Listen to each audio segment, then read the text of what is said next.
If ever you wanted an example of the notion of unintended consequences, here you have it. The last thing that the United States' neocon foreign policy establishment wanted was to strengthen Russia. They seem to have decided that Russia is the great problem in the world and that they would concentrate on weakening Russia. That's a major part, not only of the war in Ukraine, but particularly of the economic side of it. Sanctions program of stopping purchases of oil and gas by Europe from Russia. Russia provided the cheapest oil and gas that Europe could have found anywhere. Because of the cheapness, European products were lower priced. They didn't have to raise the price as much because they got the cheap energy. And that made European economy successful, competitive, able to export, which the engine of European growth has been. Germany, above all, as an exporter. All of that was undercut when the sanctions went into effect in order to weaken Russia. But they didn't work. And they didn't work for two reasons that will help everyone understand why BRICS is so important. The first reason is that Russia was able to turn to its BRICS partners with whom Russia had been developing relationships for many years. BRICS wasn't an organization formed last year or the year before. It's older, and Russia had cultivated in lots of ways relationship with India, China, South Africa, Brazil. And so they bought Russian oil and gas. To make a complex story short and sweet, Russia turned out to be strengthened. The second unintended consequence was that Russia strengthened itself by turning to the BRICS, but it was a two-way arrangement. In order for India and China to buy the oil and gas from Russia, they had to work out the economics of this enormous business imposed on them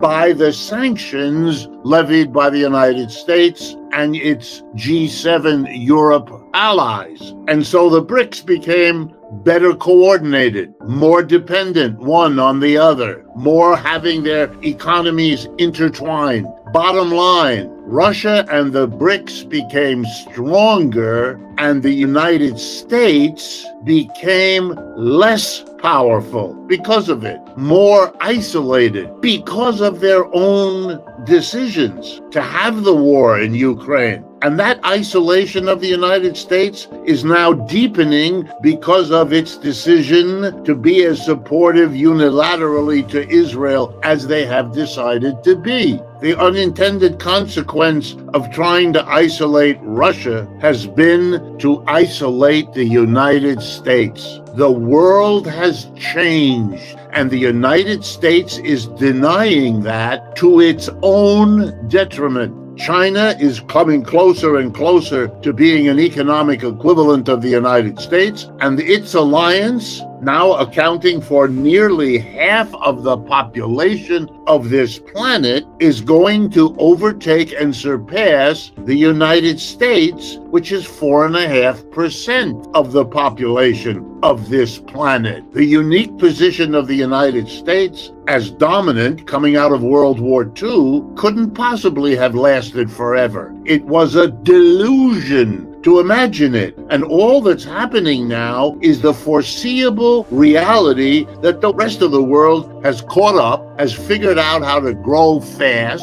catch up to the United States, surpass it. That was in the cards from day one, should have been planned for, wasn't, should have been understood, wasn't, should have been discussed and debated in the United States, wasn't, and I leave it to you all to understand. There is virtually no discussion of what is probably the most important economic issue facing this country, which is how do we cope with, how do we work with, how do we live with the decline of the American empire, the decline of American capitalism, the rise of other capitalist economic and other systems around the world? That's what we're going to have to figure out. That is the issue we face, and denial, dealing, for example, with this BRICS conference in Russia as if it were a Russian event, as if it were all about Mr. Putin. It wasn't. It isn't. That's the same denial. You can't see what's going on because you have to rewrite it as the old Cold War struggle of the United States versus Russia. It's not only tiresome, it leads you to make catastrophic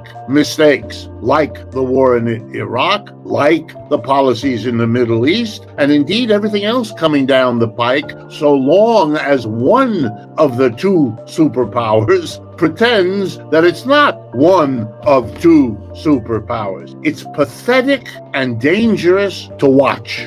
The economic growth of the United States for this year is scheduled to be 2.8%. Let me ask everyone, keep that in your mind, 2.8% growth, and that's faster than any one of the other of the G7. Okay, now let me compare that first to Russia. Their economic growth rate, by the way, all these numbers come from the International Monetary Fund, the IMF, a Western institution dominated by the G7. Russia's growth in 2024, 3.9%. Let's turn next to China, 4.8%. That's almost double the economic growth rate of the United States this year. And then we come to India, which is 7%, almost triple the level of the United States. And I wouldn't bring you these numbers for 1 year if they weren't, in fact, the kinds of numbers we have seen for decades. That's why the Chinese are where they are.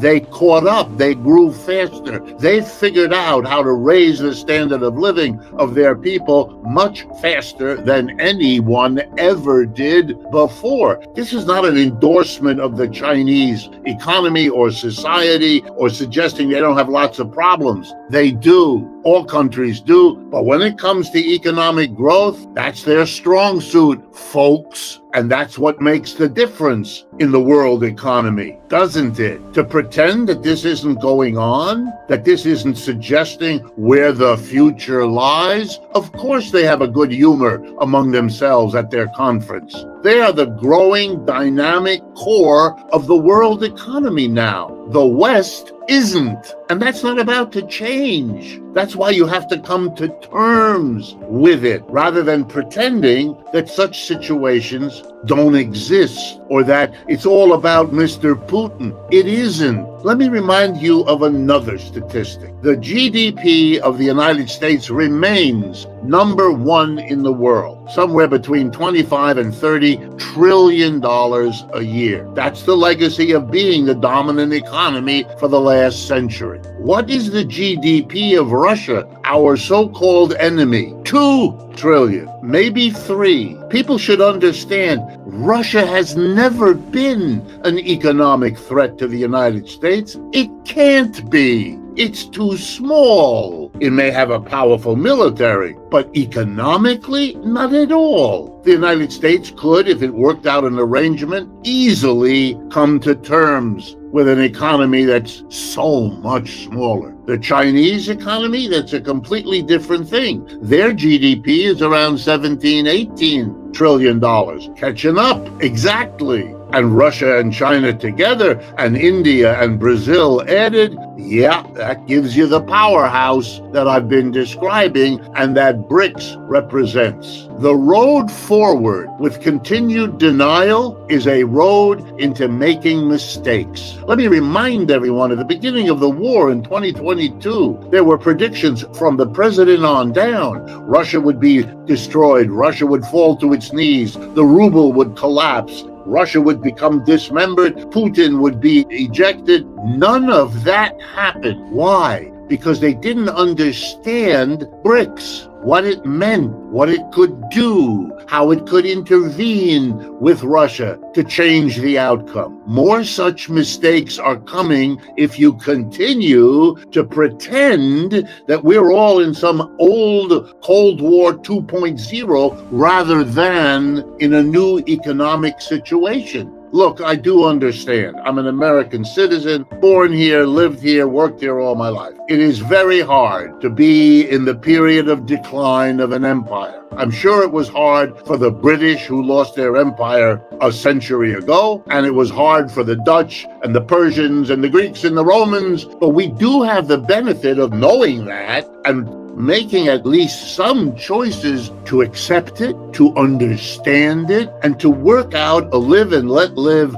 with the rest of the world. Otherwise, the doom and gloom predictions of World War III and all the forms that is taking will in the end overtake us. Not because they have to happen, not because they're built into the system, but rather because a population having to face the decline of its empire, the decline of its system, wants to deny it rather than treat it in the manner that adults kind of know they ought to do.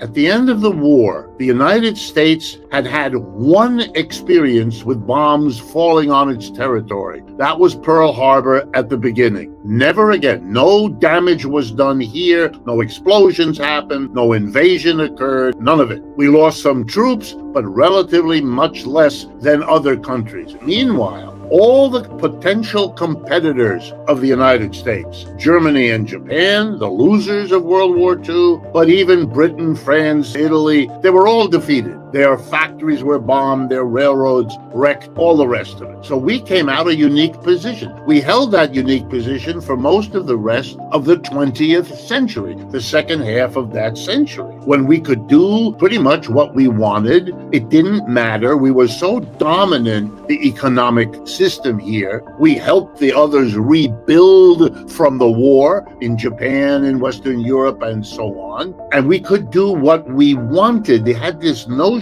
that you're kind of alone in the world, that everybody has to adjust to you. That's over. And now it won't work. I'm going to explain why these tariffs are a mistake, as if you were in the position you were before. So I will slap you with a tariff and I will not suffer consequences. This is completely wrong. I'm going to give you the example. Electric vehicles. They are the vehicles of the future. Between the damage to our health and the damage to the resource base of this planet, burning fossil fuels to move our cars and trucks is on the way out. It's going to be replaced not by the rational decision, that would be mass transportation, but by the irrational but profitable decision to substitute electric vehicles for fossil fuel burning vehicle. Given that, here's the reality. The Chinese participated, along with the Europeans and the Americans, over the last 15 years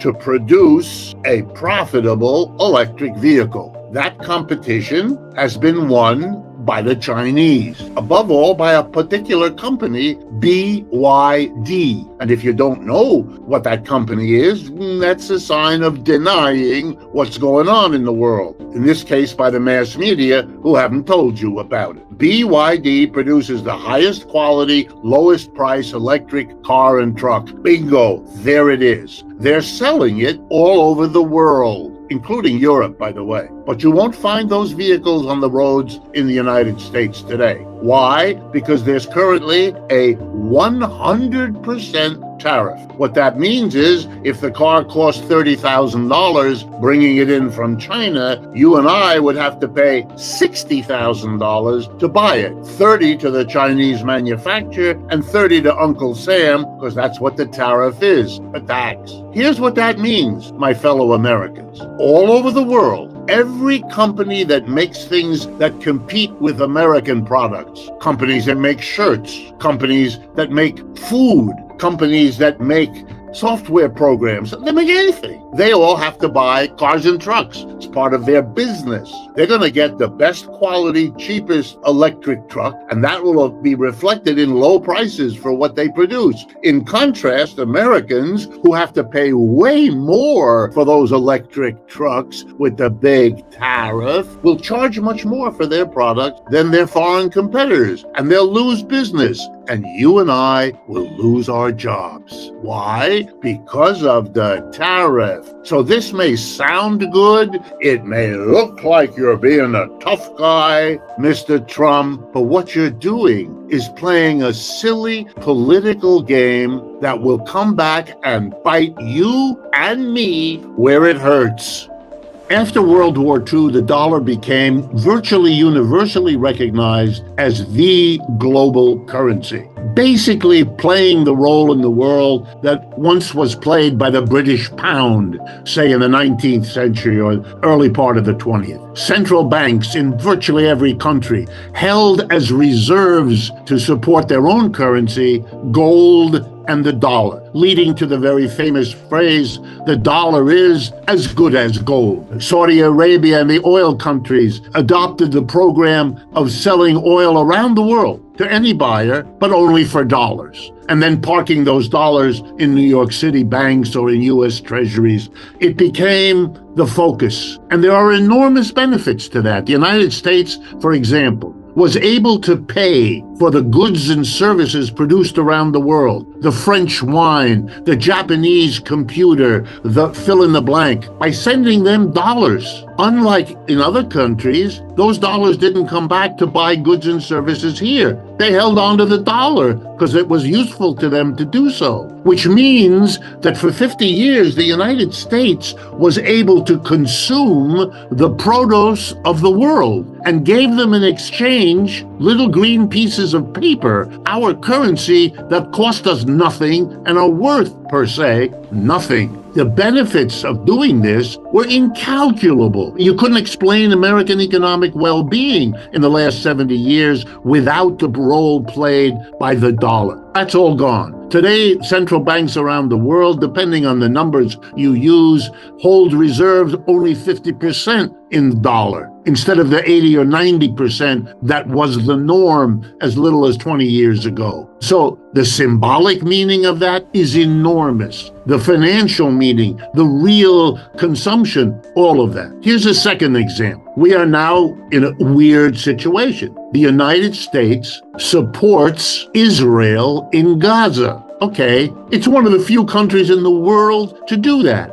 Out of 195 countries in the world that are members of the United Nations, and I keep track of this, 146 out of 195 have recognized Palestine as a state in the same way that they recognize Israel as a state, or the United States as a state, or France as a state. The United States and its allies are the only ones left supporting. Last week, Spain, Norway, and Ireland joined the list of countries recognizing Palestine. The United States is the only significant support Israel has. Even the other countries that don't yet recognize Palestine give it at best nominal support. Perhaps you would want to make an exception of Germany because it has that odd history of being the place that operated a genocide against Jewish people. But the truth of the matter is the decision by Mr. Biden after the invasion of Gaza by the Israelis to give them 100% support, what is he doing? That wasn't even necessary. He is so wrapped up in the way the world was that he doesn't understand that the Palestinians have won the battle against Israel around the world. Right now, you can't run a ship through the Red Sea, through the Suez Canal. Why? Because the Houthis, in sympathy with the Palestinians, have made that impossible. That has enormous effects on the world, on trade, on movement of shipping. And I can assure you, every Arab country, every Muslim country, and beyond, but right there I'm talking about, half the world, are trying to figure out how they can be supportive of Palestine. Turkey has stopped trading with Israel in part because of this. That's what their leader said. My heart goes out to the Israelis too, because they are in the process of miscalculating with the United States how the world has changed, and it's going to impact Israel, which doesn't have the resources to cope with that, even worse than it is already impacting here in the United States. How valuable is NATO when 3 of its members, Ireland, Norway, and Spain, last week decide to go against the heavy pressure of the United States and recognize the Palestinian state. In and of itself, it's a small step. Symbolically, it's an enormous step. It shows we don't agree with you on one of the central geopolitical conflicts in the world, and we're going to do it publicly. And the reason, by the way, it happened is because the leaders of all three countries know what Americans don't want to face, which is the overwhelming majority of people in all three of those countries are siding with the Palestinians, not the Israelis, in the issues of Gaza. So that the local politicians had to act, not out of sympathy with the Palestinians, but to save their own political skin. Inflation means that prices in general are going up. Not all of them the same rate. Some of them can go down, but the general direction of prices is up. That's all the word inflation means. Okay, step 2 in the logic. If rising prices are an inflation, the next question is, who determines the prices? Answer: employers determine prices. If you're an employee, you've never been called into a room to participate in setting prices. That's done by the boss. That's done by the corporate board of directors, the leading managers. It's a tiny group of people. In our country, the U.S. Census Department lists employers 3% of our population. The other 97% are not. There's no democracy in inflation. A tiny group of people never elected to the job, which doesn't exist. It's simply understood that if you're an employer, you set the price. You raise it, you lower it, you keep it the same, your business. Okay, so when inflation means employers made the decision. Why did they raise prices? Answer: the same reason they do everything else, to maximize their profits. That's what makes a business successful. So we can answer the question, an inflation happens if and when employers see profit in raising prices. So they do. That means that inflation is a profit-driven phenomena that hurts the rest of the people who have to pay more for what they used to get for less. And it's great for profits because that's why it's done. All right, the minute you understand that, then you understand that we live in a system whose economic arrangement is the opposite of democracy. We don't democratically decide what things are going to cost in the store. We never did. We have an autocracy. We have an authoritarian economic system that gives a tiny percentage of the people control over the prices we all pay. When they run an inflation, and when we have a mass of people complaining about it, and that's been the United States in the last 2 years, we turn to an institution set up for this called the Federal Reserve, our central bank. And if you look at the charter of the central bank, one of its jobs is to maintain price stability. So right off the bat, when we have an inflation, we know that the Federal Reserve has failed to do one of the two things it was asked to do. So what does the Federal Reserve do? In the case of the United States in the last 2 years, it raises interest rates. Now, for the mass of people, this makes a bad situation worse. In addition to rising prices of my breakfast cereal and my haircut and my computer program, I now have to pay more on my credit card because the interest rate on my balance has just gone up. So this is a solution that makes the problem worse. It's not the only solution. That the Federal Reserve, in acting in that way, shortcut what should have been the debate. How do we deal with the inflation that the employer class has imposed on us? We might have remembered that a conservative Republican, Richard Nixon, on the 15th of August, 1971, confronting an inflation then, made the following decision, which he announced on TV. Any company that raises its price, we will come for you, we will arrest you, and we will throw you in the clink. And any union that raises your wages or tries to, we will do the same. He declared what came to be known as a wage price freeze. Did it stop the inflation? On a dime. Right away, real quick. Did it raise interest rates? No, it chose an alternative policy. We live in a country which not only did not do what it did a few years ago, but acted as if there was no option. So we have lots of experience with that tool to fight inflation. But we live in a country that can't face most of its economic problems because they too function as distractions from these kinds of real issues. A few years ago, we had shortages. We couldn't get toilet paper. We couldn't get medicines of all kinds. We have shortages right now. The most popular nonsense spoken about shortages in the past was, ready? Supply chain disruptions. That's a euphemism. That's another way of saying shortages. Now, I can show you shortages across the board, all over the place, virtually every year since 1971. To assign to shortages some sort of role as evidence, at the very least, you'd have to show me that there were more shortages during a time of wage price controls than there were during all those years when there weren't price controls. Every policy designed to solve any problem turns out to have strengths and weaknesses. I'd be the last one to argue that a wage price freeze didn't have all kinds of problems, not particularly the shortages. The more powerful argument at the time, since I follow these things since that time,